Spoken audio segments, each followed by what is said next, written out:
Bismillahirrahmanirrahim. Assalamualaikum warahmatullahi wabarakatuh. Nahmaduhu wa nasta'inuhu wa nastaghfiruhu wa na'udzu billahi min shururi anfusina wa min sayyiati a'malina man yahdihillahu fala mudhillalah wa man yudlil fala hadiyalah. Nama saya Muhammad Ramadan bin Azizan, Kad Matrik I183034220. Kumpulan kami diberikan tugasan untuk memperjelaskan kaedah al-ihtisan dan usul fiqh menurut kaedah syarak yang masih digunakan sehingga hari ini. Menurut kajian, al-ihtisan secara teori dan konsepnya masih digunakan sehingga hari ini dalam mahkamah syariah. Sebagai contoh, hak pembubaran perkahwinan dan hak untuk memberikan penjagaan kepada kanak-kanak. Dalam syarat dua ini, bagaimana hak lepas perkahwinan itu berlaku si suami dan si isteri, dan bagaimana selepas perkahwinan dan perceraian itu tempiasnya kepada anak-anak. Secara objektifnya mempunyai tiga, dan yang tiga itu akan diperjelaskan pada video yang lebih lanjut pada rakan saya. Terima kasih. Bismillahirrahmanirrahim. Assalamualaikum warahmatullahi wabarakatuh. Nama Muhammad Ramadan bin Azizan, Kad Matrik I183034220. Seterusnya, saya ingin menjelaskan tentang fuqaha 4 mazhab yang berkaitan dengan kaedah al-ihtisan. Seperti mana yang kita tahu, kaedah al-ihtisan merupakan sebahagian daripada dalil-dalil yang tidak disepakati. Al-ihtisan menurut Imam Hanafi, Maliki dan sebahagian Imam Hambali menyatakan bahawa kaedah al-ihtisan ini boleh digunakan kerana atas sebab-sebab tertentu dan dalil-dalil yang tertentu. Mereka menggunakan dalil ihtisan ini sebagai dalil hukum.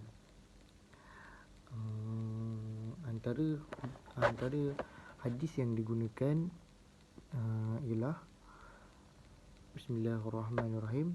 Apa yang dinilai oleh orang-orang Islam itu baik, maka ia adalah baik di sisi Allah, dan apa yang dinilai oleh orang-orang Islam itu buruk, maka ia adalah buruk di sisi Allah. Di sini riwayat Al-Bukhari di sini ingin menjelaskan bahawa Imam Maliki, Hambali dan sebagai Hambali dan Hanafi menyatakan bahawa ihtisan itu boleh digunakan apabila kita merasa baik dan sangkaan itu dan teliti betul-betul dan baik, maka sesuatu yang kita fikirkan maka baik. Jika kita sesuatu yang fikir buruk untuk ihtisan itu, untuk menyeleweng apapun, maka ia tidak kaedah ihtisan itu tidak boleh digunakan. Kaedah ihtisan menurut Hanafi, Maliki dan Hambali, ia adalah satu kepentingan bagi memudahkan masyarakat dan orang awam. Yang pertama, seperti ihtisan yang boleh digunakan seperti jual beli salam, jual beli yang suatu akad tetapi barang tidak nampak menurut akad atau lafaznya tidak sah kerana barang tidak nampak. Tapi jika digunakan kaedah ihtisan ini menurut Imam Hanafi, Hambali dan Maliki ini, kaedah seperti boleh digunakan kerana dia memudahkan orang awam seperti menempah barang. Ini adalah satu kemaslahatan ataupun kepentingan boleh menggunakan ihtisan. Ulama yang menolak menggunakan kaedah ihtisan ini ialah Imam Syafi'i dan juga Imam Hambali. Imam Syafi'i dan Imam Hambali menyatakan bahawa kaedah ihtisan ini tidak boleh digunakan sebagai dalil untuk mengeluarkan sesuatu hukum. Ini kerana dalil ihtisan bukanlah sebahagian daripada Al-Quran dan hadis, dan tidak ada sebarang dalil yang membuktikan bahawa ia boleh digunakan sebagai hujah. Imam Syafi'i dan Hambali berpendapat bahawa kaedah ihtisan ini tidak boleh digunakan kerana ia hanya mengeluarkan hukum itu hanya menggunakan akal dan nafsu. Maka jika menggunakan akal dan nafsu semata-mata, maka orang awam juga boleh menggunakan dan menggunakan akal dan fikiran untuk menetapkan suatu hukum apa yang dirasai. Ini apa yang Imam Syafi'i dan Hambali mengatakan. Kalaulah para mujtahid itu boleh hanya mengeluarkan hukum hanya menggunakan akal dan fikiran, maka orang awam juga boleh menggunakan akal dan fikiran. Di sini menyebabkan suatu konflik yang berlaku antara Imam Syafi'i, Maliki, Hambali dan Hanafi. Tapi menurut akhirnya penjelasan mengenai menolak dan menerima, Imam Syafi'i berkata, siapa yang berihtisan dengan ihtisan berarti ia telah menetapkan sendiri hukum syarak berdasarkan keinginan hawa nafsunya, sedangkan yang berhak menetapkan hukum syarak hanyalah Allah Subhanahu wa taala. Perumpamaannya, menurut karangan beliau, perumpamaan orang yang melakukan ihtisan adalah seperti orang yang melakukan solat yang menghadap ke arah yang menurut ihtisan bahawa arah itu adalah arah Kaabah tanpa ada dalil yang dicukupkan perbuatan syarak untuk menentukan arah Kaabah itu. Namun begitu, jika diteliti lebih mendalam, menurut mazhab Hanafi berbeza dari ihtisan. Ihtisan seperti kias, dilakukan kerana ada suatu kepentingan dan bukanlah berdasarkan hawa nafsu dan akal semata-mata. Ini apa yang dikatakan oleh mazhab Imam Hanafi yang menjelaskan tentang ihtisannya. Bismillahirrahmanirrahim. Bismillahirrahmanirrahim. Nama saya Muhammad Aziz Bali Muri. Nombor metrik I19103765.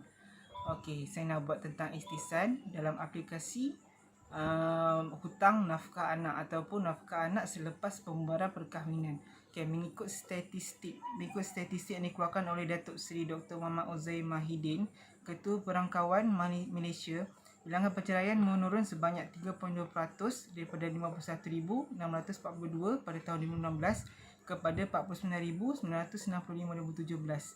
Okay, masa yang kadar perceraian itu semakin menurun daripada tahun 2016 hingga 2017. Tapi disebabkan perceraian itulah terdapat banyak masalah, terutamanya dalam bab nafkah untuk isteri dan juga anak.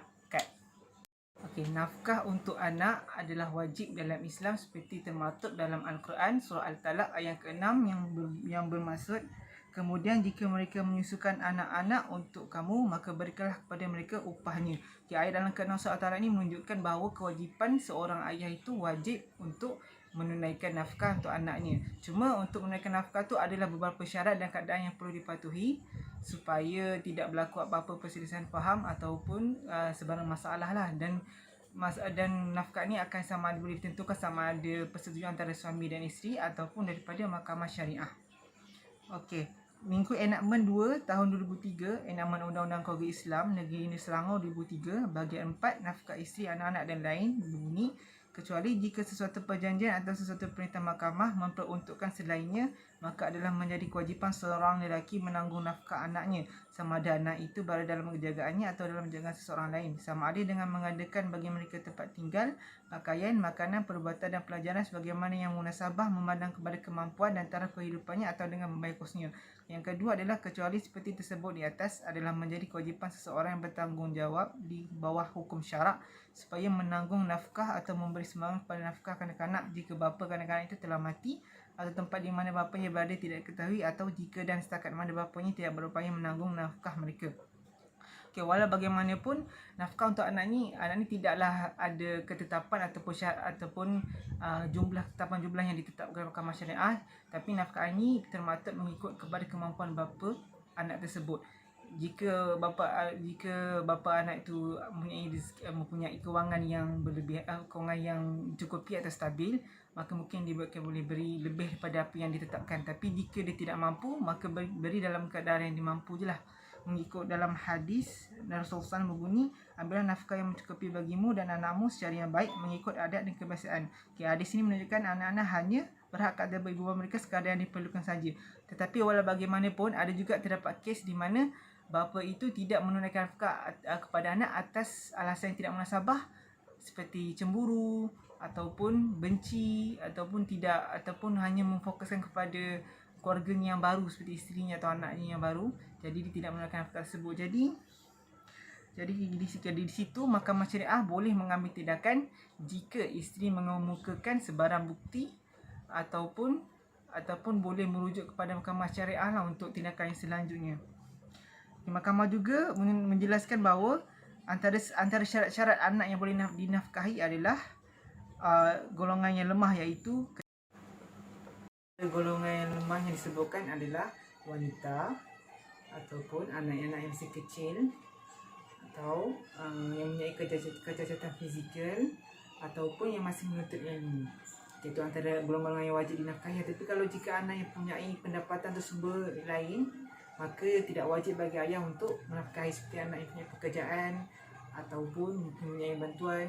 Sebelum ni ada tercatat satu kes, iaitu yang bernama Zarina, yang mengemukakan satu aduan kepada pihak mahkamah kerana suaminya tidak menafkahi anaknya dan juga dirinya sendiri, walaupun sudah mempunyai persetujuan antara suami dan isteri serta bukti ataupun surat bertulis daripada Mahkamah Syariah untuk membayar sebanyak RM300 sebulan, tapi suaminya tidak membayar nafkah tersebut, maka telah diadukan satu aduan oleh Zarina kepada mahkamah, dan apabila mahkamah telah melakukan sedikit proses ataupun sedikit soal selidik, maka terbukti bahawa suami itu bersalah dan tidak melakukan membayar nafkah, maka suami itu harus mahkamah telah mengenai hukuman suaminya harus membayar semula tunggakan nafkah yang telah tidak dibayar sebanyak lebih kurang 4 atau 5 bulan,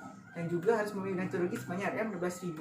Jadi tindakan mahkamah itu menggunakan kaedah istihsan maslahah, iaitu kaedah di mana suaminya harus membayar nafkah isteri dan nafkah isteri dan anak, dan juga hukuman-hukuman yang patut dikenakan jika tidak melakukan tindakan tersebut. Okey dah.